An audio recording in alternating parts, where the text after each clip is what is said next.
Hello, hello, everyone. It's Granny here. Come on in, take a seat at my table, grab yourself a beverage. We are going to continue our series on Where is Sebastian? Um, we finally finished the never ending video between Terry Lynn and Seth. It only took 4 videos to finish that up, and I give Seth kudos, oh my gosh, for doing that all in one night. Um, I don't like to make my videos go that long. I don't want to keep you guys here that long unless we're doing like a real live where, a real live, not a premiere. So, what I've been doing is premieres mostly. But today we have kind of a fun video. At least I like Nancy Grace. I don't know how you guys feel about her. She's pretty much straightforward, right? She just tells it like it is. Um, and I like that about her. So she interviews Seth for the first time on March 20th, 2024. And the video is kind of long. I did speed it up a little bit. So we'll see how it goes. But let's go ahead and get started. I'm going to share my video. And here we go. Is that correct? Yes, ma'am. Okay. Mr. Rogers, did he go missing on a school day? From my understanding, she put him to bed Sunday night, and yes, Monday morning he's missing. Okay, so he's in his room Sunday night. Monday morning, he's gone out of his home. Could you tell me the level of the severity of his autism? He's very intelligent. He's very smart. He just lacks social skills and reading of people's body language. He likes things to be in a routine. He likes to control his environment. I'm looking at Sebastian right now, and it is breaking my heart thinking of this young boy, this autistic boy, possibly out in the wild, possibly with strangers he doesn't know. What would his reaction be to that, Seth Rogers? I don't know because I've never seen him have to deal with this. Most of the time, if he's with me, he gets his information from me about interacting with people. If I sit there and I'm meeting new people, I talk to him. It's like, son, you can introduce yourself if you would like. If he does, he does. If he doesn't want to, I don't make him. Oh, Seth, when was the last time you can verify that he was alive and well? When I talk to him on Thursday, How often do you see him? I get to see him every other weekend. If he's on like a spring break or a fall break, or he's got an extended time away from school for like school days. When we had the weather was bad out here and they canceled school, he was with me. Summer breaks, I get him whenever he's not in school, except Seth, for the week. whenever you have the opportunity to be with Sebastian, isn't it true that you exercise that opportunity? You are with him every chance possible under the law. Yes, ma'am. Guys, I'm bringing in the rest of the panel. You are hearing Seth Rogers describe the moment he gets off of work at around 7 a.m., gets to his vehicle and realizes his wife and the stepdad have been calling and texting him, thank you, since around 6:20-ish a.m. It's on a Monday morning to tell him his son, an autistic boy, is missing from their home. And from what I can tell right now, you heard Aaron Cantrell jumping in earlier, and thank you for that, Aaron. Please don't hold back, Aaron. We're not having high tea at Windsor Castle. Aaron is joining us from News Channel 5 in Nashville. Aaron, thank you for being with us. I don't hear anything so far about a forced entry, about a window being open, about anything being taken from the home. I understand that the mother put him to bed at regular bedtime for school the next morning, and that around 6 to 6:20 a.m. Monday morning, she says she goes into his bedroom to wake him, and he is gone. Aaron or Seth or anyone else on the panel, do we know that anything else was missing, such as his backpack, a cell phone, something he liked? Do we know anything about anything missing from the home? Anybody? His mother said that he's missing a keychain flashlight. That's it. his keychain flashlight. Interesting, Seth Rogers. When I come in, I put my driver's license and credit cards, which are in a rubber band. That's my pocketbook. All of that and my key in a certain spot in the kitchen. Rarely do I put it anywhere else. This is what I'm asking, Seth. You told me that your son, autistic boy, Sebastian, likes things in a certain way in a routine, like many of us. Would he have had that flashlight, and I believe you said keys, flashlight and keys attached to each other? It's a keychain flashlight. It's a flashlight that would go on your keys. I bet he always put them in a certain place, didn't he?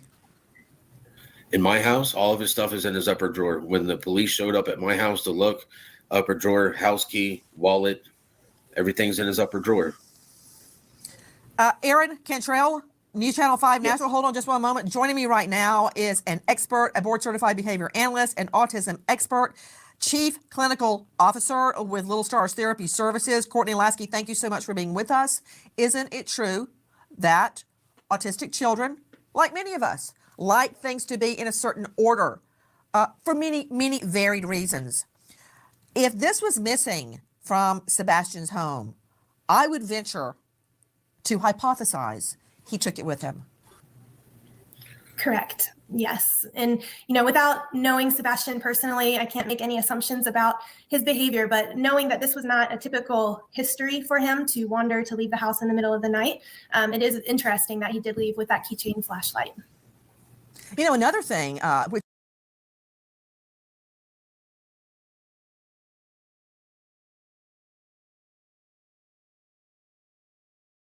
Oops, sorry, I forgot I needed to unmute.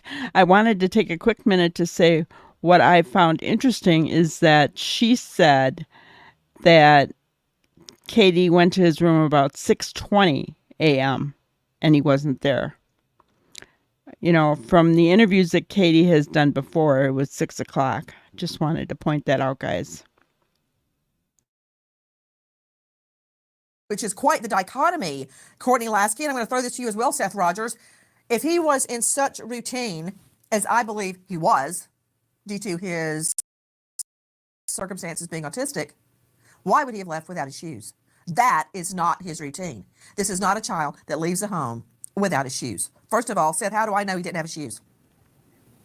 3 pairs of shoes were at the front door. His old tennis shoes, his new tennis shoes that his mama had just bought him, and the boots that I had just bought him. His mama had told me another set of shoes. His feet were growing. The last time I had him for that, the last weekend I had him, his mama told me that his shoes weren't fitting anymore. And she asked me to get him shoes. And we wanted a pair of boots, so we went to Boot Barn and got him a pair of boots. Is it possible he wore a different pair of shoes? I don't think so, because if he's not fitting into them, she gets rid of them. Okay, let me tell you something, Seth. My son and daughter have one of those shoe racks over the back of their closet door. And I see those closet doors 10 times a day. I would see if shoes were missing. I would know that. There's no shoes in his room. Okay, there's my answer. He left without his shoes on. Shoes get taken off at the front door, same as my house. Same here. I always have people take their shoes off at the door. Just habit. So there were no shoes in his room. All the shoes were still sitting at the door. Can we confirm that, Seth? Yes, ma'am. Okay. Guys, you may think, why is she asking and asking and asking about the same thing? I'll tell you why. Behavioral evidence of routine. Hold on, Courtney Lasky, because this touches on you as well. Dr. Sherry Schwartz is with me, forensic psychologist specializing in victim advocacy at panthermitigation.com. Dr. Sherry, thank you for being with us. Dr. Sherry, when I say routine evidence, I don't mean mundane evidence, just, the regular evidence. I mean evidence of routine. For instance, if I came and sat down in this chair in this studio and Jackie was not right there, she would either be dead or on the way or in the hospital, period, because that's her routine, right? So this autistic child would not have left in the middle of the night without a pair of shoes on. And that is telling me something probatively. It proves something to me. What do you think of it, Dr. Sherry? I agree completely, Nancy. I actually saw an interview that Mr. Rogers gave about this particular issue, and how when he was younger, Sebastian, he went outside barefoot and he stepped into an anthill of fire ants. And so dad doesn't believe that he would go out barefoot. And so this goes to that behavioral evidence that you're talking about. This is another fact that's very important that we need to pay attention to, because this is not something that Sebastian would normally do. And we know this because he's had a prior experience. So these are really important cues in an investigation like this. Dr. Sherry Schwartz, a lot of people may think that means nothing, that I can't find his shoes, but it means a lot to me, and I guarantee you it would mean a lot to any mother or father hearing this evidence. Seth, what does it mean to you? Was he prone to go outside and wander around at all, period, number one, at night in the dark, number two, and without his shoes on, number three? Would he ever have done that, Seth? No.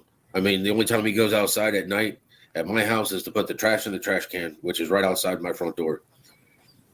That's it. You know, I'm very curious about this. And one more thing, what's on my mind? Does he have social media, Seth? No, he does not. Okay, good. I can rule that out, or at least we don't think he does. Does he have a cell phone? He does have a cell phone. Where's the cell phone? At his mom and stepfather's. So he didn't take his cell phone. Seth, is he like every other boy in America glued to his cell phone? Does When he love he his has cell access phone? to it, he What loves do you mean it. by that? When does he have access? When he has access to like YouTube and stuff like that, he is glued to his phone because he likes to watch videos about Minecraft, and he likes to watch videos of people playing Minecraft. Okay, you do know that is social media because people can talk to each other on Minecraft. Did you know No, that? I didn't know that. I No, found what I'm out. talking about is the videos. He watches videos of people playing it on YouTube. Does he play it? I think he has it for his Switch at his mom's house, but he The does little, not. yeah. And he's glued to that all Okay. the time. We need a forensic search of that phone pronto, Seth, because I find it very curious if he went voluntarily that he didn't take the phone with him. Okay, because it'd be a cold day in HELL that either one of my 16-year-olds would go anywhere without their phone. And it's not just them. I mean, everybody takes their phone with them everywhere they go. It's like their magic wand. You can't be without it. So I find it interesting. Did the mom have the phone put away? Could he have taken it with him? Most of the time, I've seen the phone plugged in on the counter on the little bar in their kitchen. Okay, I'm going to Courtney Lasky joining us, expert in children and teens with autism. Courtney, you've been listening. Weigh in. Yes, I absolutely agree with you, Nancy. This is a very unusual pattern of behavior that we're looking at. If this child has access to a cell phone, like you said, Minecraft is social media, YouTube is social media, anywhere that he would have access and the ability to talk with others. My concern would be related to his autism diagnosis and that deficit in communication and understanding of social skills. Is it possible that peers at school or someone has contacted him through these gaming methods? Bullying, peer pressure, was he persuaded to leave perhaps from his mom's house in the middle of the night? I know that you jumping in, Seth? Yes, ma'am. I know that his phone was locked down. He had no internet access. He only had the ability to take pictures on his phone, text on his phone, FaceTime, and telephone calls. Everything else was locked down on his phone. Have the police looked at his phone? Have they taken his phone to look at who he may have been speaking to? Yes, ma'am. Question: Where is this coming? Where's this coming from, Aaron Cantrell? That people saw flashlights, two people with flashlights around the property the night that Sebastian disappears. And I keep seeing in all the headlines the night that Sebastian wandered off barefoot. I don't think that's what happened. He's never wandered off before. What? Go ahead, dear. Yes, ma'am. Well, we got that video a little later, so we just got that video maybe and released it within like the last week or so. But this is from just neighborhood video, like the Ring doorbell cameras. In that subdivision from the reporting, there's not street lights there, so that's why it's so pitch black and it's so late at night. But you see those two flashlights. But what's interesting is where these lights are. It's almost a common area, so it wouldn't be odd if someone may have been out at that time walking their dog or something of that nature. But the fact that Sebastian did leave with a flashlight, and there are two flashlights seen in that video, and it is pitch black, it's very concerning. Put him up. Put him up. Why do you keep saying Sebastian did leave? Why are you saying that? Would you go out in the middle of the night and leave without your shoes on? I'm just curious. Would you, Aaron? No, you make a good point. I would not leave without my shoes. I don't think you would either. Even more so because you're hearing Courtney Lasky and Seth Rogers state this boy is autistic. He doesn't think. Oh, I love her. I love how she is saying he didn't leave. Why are you saying he left? he didn't leave. That wasn't his MO. That wasn't his routine. And she talks about how routine is very important, especially with autistic children. It's not just routine. It's routine. It is what he does, and he does not leave without shoes, you know. So I love the point that she's getting at. She is quite honestly stating that he did not walk out of that home. And, she's a good investigator. So, I really trust what she is saying here. Many of you may not agree or believe it, but this is my opinion. I really trust what she's saying here. The same way we think. We have to try to think like him. He liked everything in a particular routine.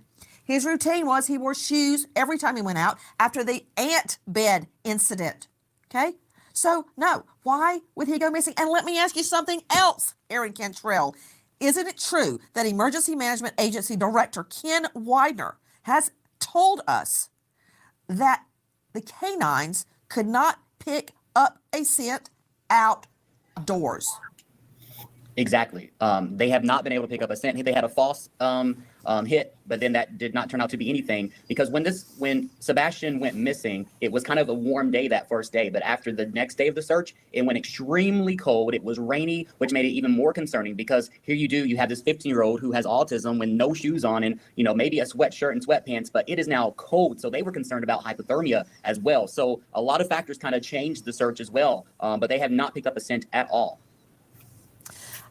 Officials have now been able to analyze home security video from that Hendersonville neighborhood and discovered signs of what may have happened to Sebastian. 2 people near the family home, and as I recall, it was around 3:10 a.m. that Monday. 3:10 a.m. Who in the hay is walking around, 2 people, 2 flashlights at 3:10 a.m. in that neighborhood, and coincidentally, it is the same time during which Sebastian goes missing, which leads me to our guest, Douglas McGregor, geographic profiler specializing in violent crime and missing people. You can find him at the Geo Profiler.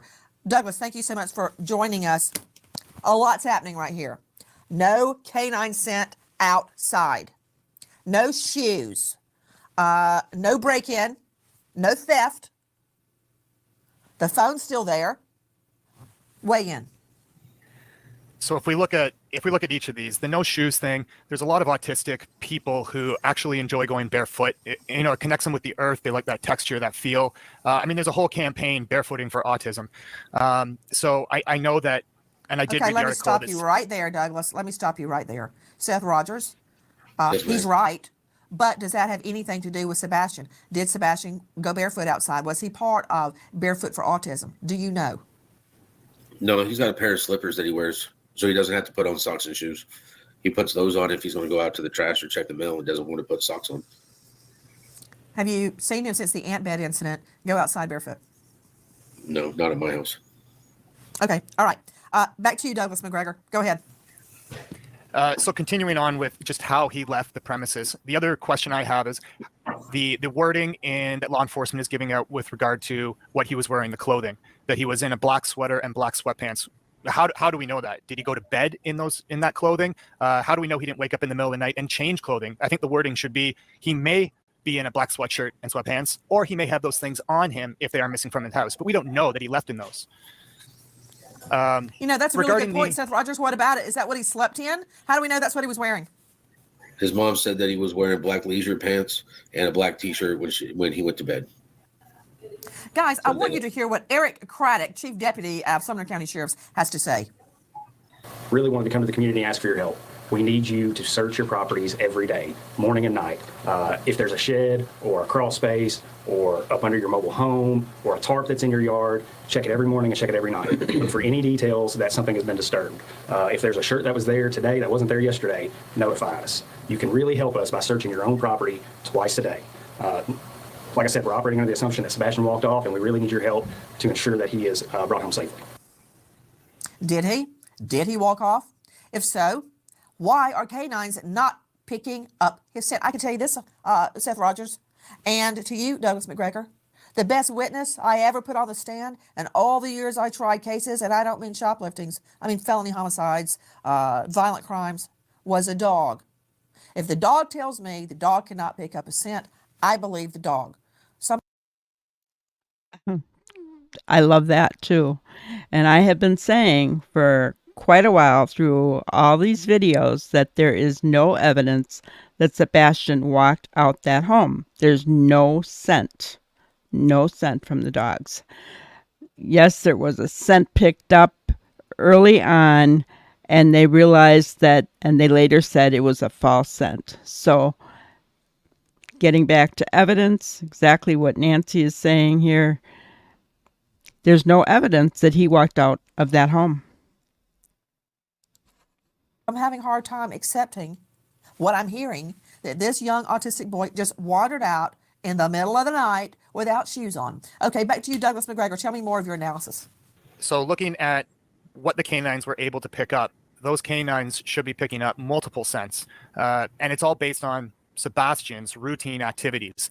You know, does he go to a friend's house during the week? Does he go to the corner store? Does he occasionally walk to school, even taking the bus? Those canines should be picking up all those scents from that 7 days past, because canines regularly train from scenarios where someone's gone missing from 1 hour up to 7 days, and bloodhounds can pick up even longer than 7 days. So those canines should be picking up scents. They should be tracking those scents and then ruling them out as an activity from the past that isn't associated with him going missing on that Sunday evening. Guys, we were just showing you an aerial sketch of a landfill search. There's nothing good about that. Seth Rogers, why have you been told that authorities are searching a landfill? They told me they just wanted to make sure that there was nothing there. Aaron Cantrell joining me, News Channel 5 out of Nashville. Aaron, what can you tell me about this landfill search? Yeah, Nancy. So they had got a tip that potentially from the garbage workers that maybe the trash may have been off a little bit. So just following up on that tip. What do you mean by that? You can't just throw a grenade into my mind palace and expect me not to follow up. What do you mean something was off? So basically, the workers said they have the same garbage truck drivers that come to the house, and when they picked up the garbage can, it just felt more heavier than normal. So they just said that to the authorities. So just to follow up on that tip, they went out to the landfill to search, because that's where the trash is taken. There in Sumner County, they take it out there to Kentucky. So just following up on that tip, that's what kind of led them out there, because we're used to our garbage, the same garbage truck workers coming out there. They know kind of how the trash usually feels every single day, so it felt a little off for them. So that's why they told that to the authorities. So that's kind of what led them to the landfill to start looking around. Seth Rogers, have you been asked to take a polygraph? No, Would you be willing to take a polygraph? I volunteered. I'm glad to hear that. You know why? I hold every parent to the gold standard. I don't know if you've ever heard of Mark Class. His daughter Polly was kidnapped from the home. She was horribly molested and murdered. When cops came, he, like you, was separated or divorced from his wife and lived separately. You know what he said when they came at the door? He's like, take my fingerprints, search my home, search my car, search my office, do whatever you want. Find my daughter. Find who took my daughter, because it's not me. I'll take a poly. I'll do whatever you want. And they did all of that. Of course, it wasn't him, it was somebody else. But that said, has the mother and the stepfather taken a polygraph? I know the mom has. What? I said I know his mother has. So she agreed to a polygraph. What about stepfather? I have no idea. Guys, there is a reward for information in the search for this little autistic boy. Aaron Cantrell, I want you to take a listen to what Chief Deputy Eric Craddock has to say. Listen. Last Monday morning at about 6:30, Sebastian was reported missing from his home. Since then, we've conducted an extensive and exhaustive search around the home, looking for any evidence, any trace of Sebastian. At this time, the decision's been made to scale back on the ground search operations. Let me be clear that this does not diminish our commitment to finding Sebastian. This is simply us transitioning from the ground search to the investigative side. We are still committed to finding Sebastian and bringing him home safe. We have no leads, no details to indicate that Sebastian is not alive.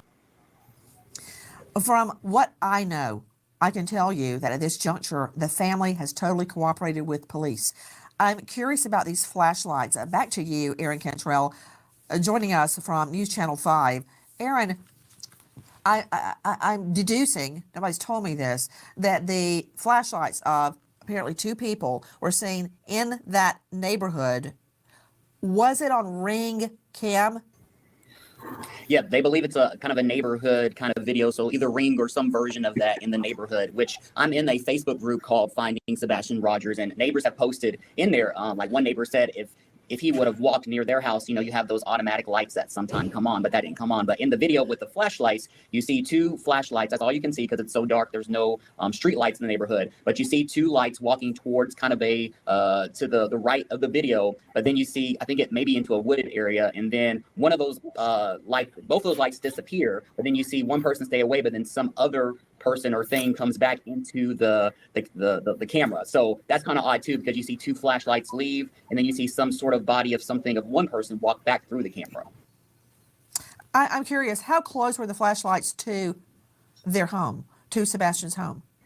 Very close. So it's kind of right behind the home, kind of in like a common area of the neighborhood. So, like a subdivision, there may be kind of like some grassier area. Maybe people may walk their dogs, that sort of thing. So it's kind of a common area, but very close to Sebastian's home.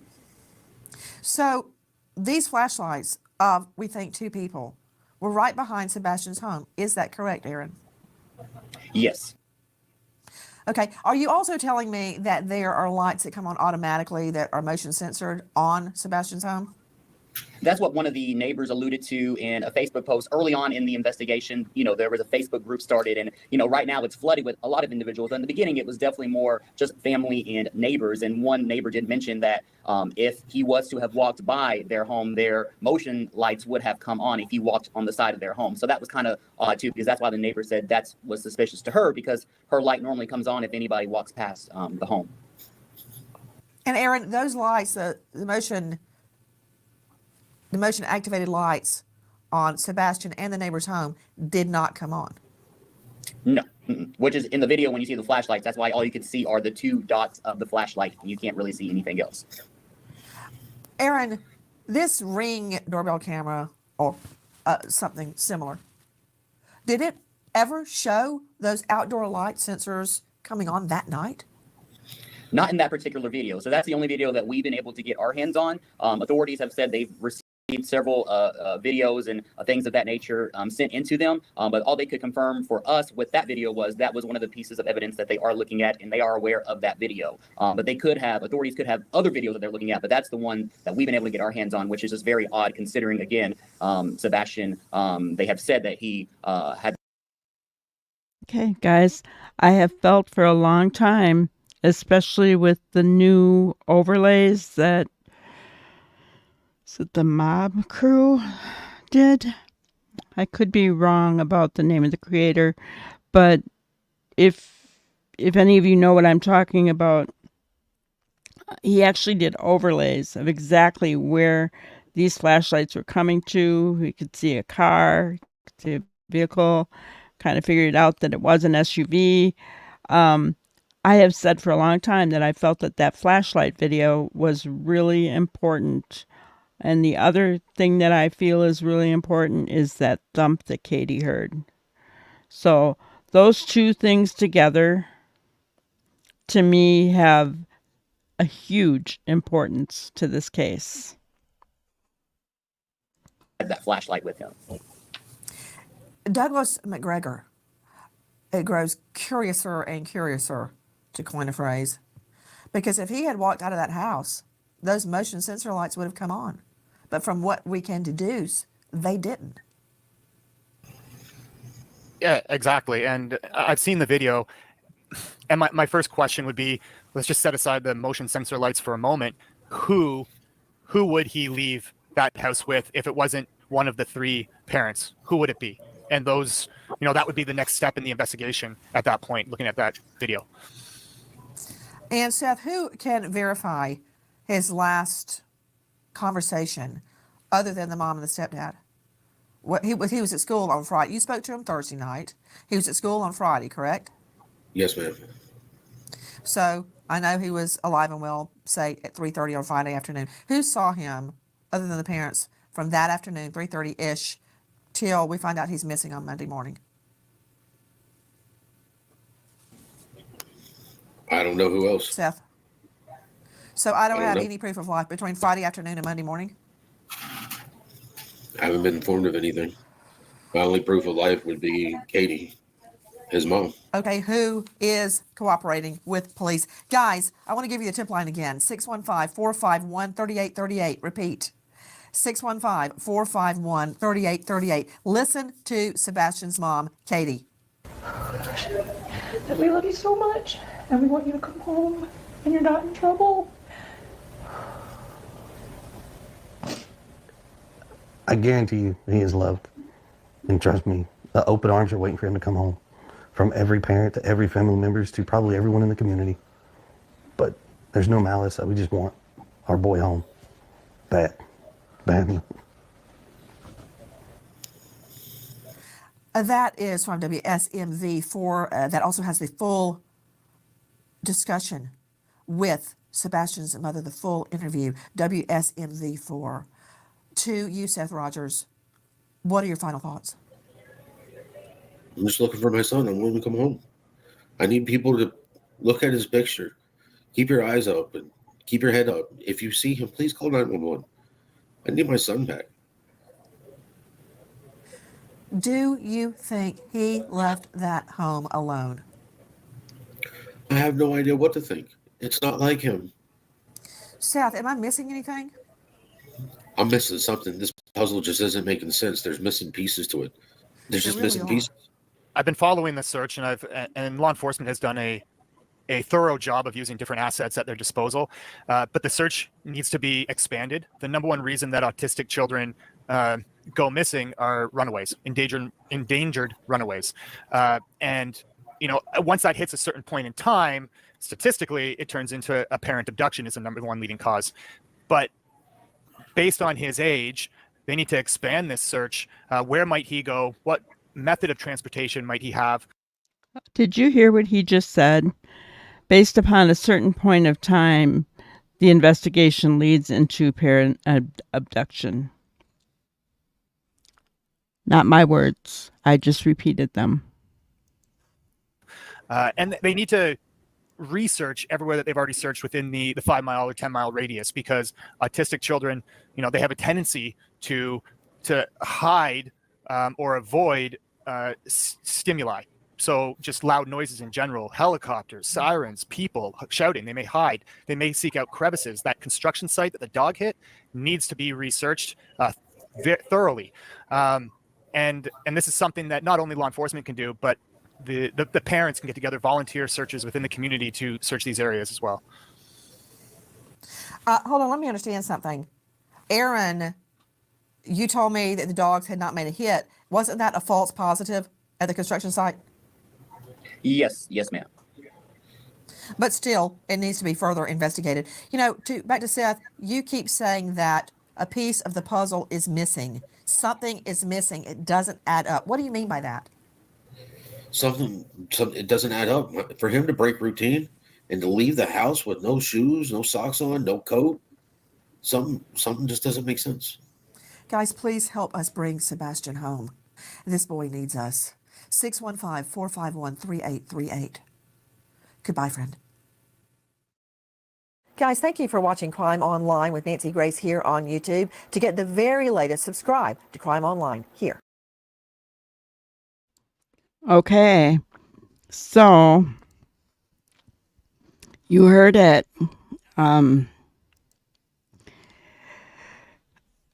I really, really, really liked that video. I got to tell you guys, Nancy gets right to it. It just solidified a lot of what I have been thinking and believing all this time, about there's no evidence that scent at the pond was a false positive. You heard it there. These are facts, people. A lot of people want to hang on to that scent. It was a false positive. So there is no evidence of him leaving that home. Sebastian's routine was to always have shoes on. Okay. Then you got the flashlight video. And when you look at the more recent flashlight video, maybe that's one of the things that I will do next. If we get an interview that's not as long, I will show that interview or that video where he overlays everything. And it makes so much sense that, you look at it and you can't deny that there were at least two people. And, was the one coming from the house carrying Sebastian? I don't know. You think about the fact that he had that syndrome where if he hit his head hard, he could literally die. And when I hear that and I think about Katie hearing that thump and she didn't go check on him, it doesn't add up. It's like what Seth said, there's missing pieces. There's more that we do not know. Right? So that's what I'm thinking, guys. Anyway, we will see you on the next one, right?